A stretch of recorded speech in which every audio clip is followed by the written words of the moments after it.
잠깐만 제 이야기를 하겠습니다. 저는 여행이 제 인생의 낙이고 구동력이었습니다. 열심히 일한 나를 위해서 1년에 한두 번 해외여행을 갔었고, 여친 자랑이냐고 하겠지만 여자친구와 공항버스를 타고 인천공항으로 가는 순간부터 면세점에서 어차피 돈 없어서 사지 못할 명품들을 구경하고 그냥 스킨 로션이나 향수 같은 거나 저렴하게 사서 비행기에 올라타 멀어져가는 대한민국을 보면서 모든 속박과 굴레를 벗어던지고 여행지로 떠납니다. 그게 제 인생에서 장담컨대 가장 행복한 순간이었습니다. 여행지 도착 전에 그 설렘. 그런데 이제 비행기가 궤도에 오르고 땅이 보이지 않기 시작하면 저에게는 지옥의 시작입니다. 저는 비행기에서 잠을 못 자거든요. 저는 잘 때 굉장히 예민한데 비행기 모터 소리 때문에 시끄러워서 잠을 못 자요. 헤드폰이라던가 이어폰도 한두 시간이지 귀가 아파서 더 끼지를 못합니다.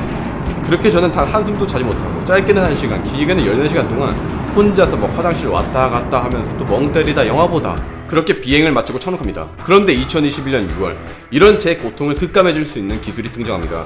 잉글랜드 바스 대학의 미셸 교수 연구팀은 이 결과를 사이언티픽 리포트에 발표합니다. 물론 상용화는 아니고요, 연구 단계입니다. 하지만 수소폭탄의 아버지 에드워드 텔러가 말했듯이 오늘의 과학은 내일의 기술입니다. 여러분이 쓰고 있는 스마트폰도 과거에는 연구 단계에 불과했습니다. 그러니까 상용화가 아니라고 비난을 하는 것은 삼가주셨으면 좋겠습니다.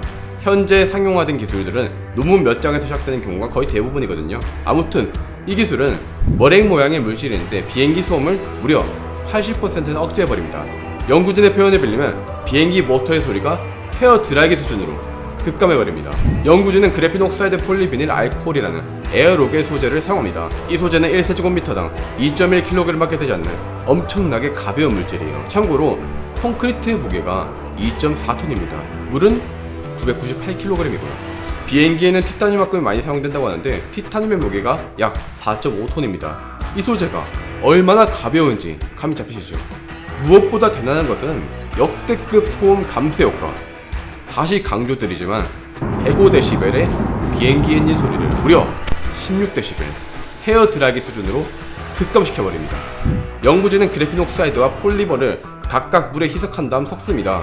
그리고 굉장히 빠른 속도로 믹싱해준 뒤 차가운 온도에서 모양을 만들어줬습니다. 연구의 핵심은 사실 이게 아닐까 싶습니다.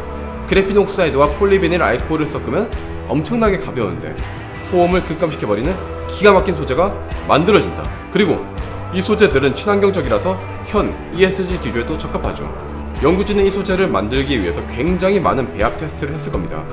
또 하나 중요한 점은 적합한 믹싱 속도와 믹싱 시간입니다. 혹자는 빠른 속도로 막 섞어버리는 게 뭐가 어렵냐고 말할 수 있습니다. 제가 모 소재를 한 3년쯤 전에 만든 적이 있는데요. 제 입으로 이게 말씀드리긴 좀 그렇지만 성능이 꽤 좋았습니다. 그런데 그 성능의 비결 중에 하나가 바로 아주 적합한 믹싱 속도와 시간이었습니다.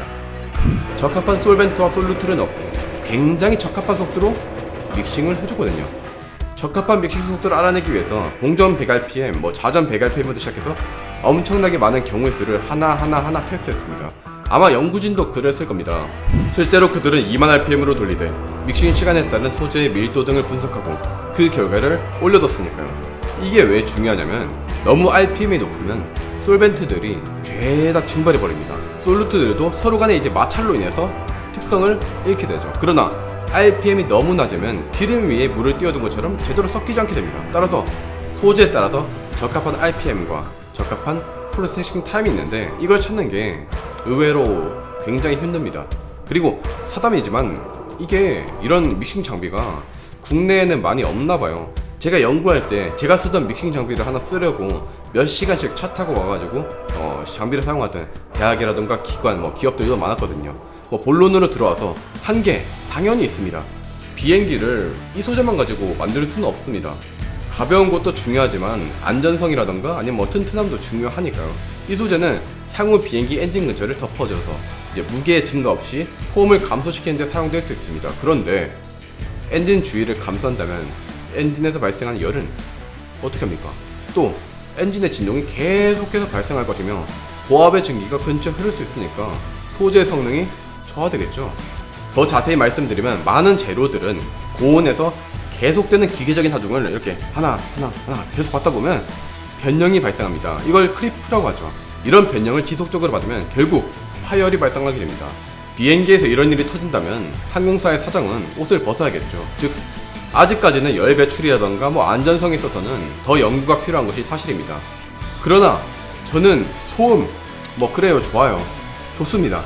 언제 코로나가 종식될지 모르겠지만 비행기 소음을 들어도 좋으니까 여행을 가고 싶습니다. 멀어지는 땅을 보면서 느껴지는 해방감을 다시 느끼고 싶어요. 이 답답한 마음을 해소시키려면 돈만한 게 없겠다 싶어가지고 올 초부터 여행주라던가 항공주를 눈여겨보고 있었으나 아무리 봐도 킹 반영인 것 같아가지고 진입도 못하고 시기를 놓친 것 같습니다. 물론 매일 경제에선 올 하반기 여행주와 경기 민감주가 여전히 유망할 것이라고는 하지만 저는 잘 모르겠습니다. 아무튼 올 말에는 해외여행을 갈 수 있으면 좋겠습니다. 제 마음의 병을 빨리 치료하고 싶네요. 미국의 의사인 데니얼 드레이크는 말했습니다. 여행은 모든 세대를 통틀어 가장 잘 알려진 예방약이자 치료제이며 동시에 회복제이다.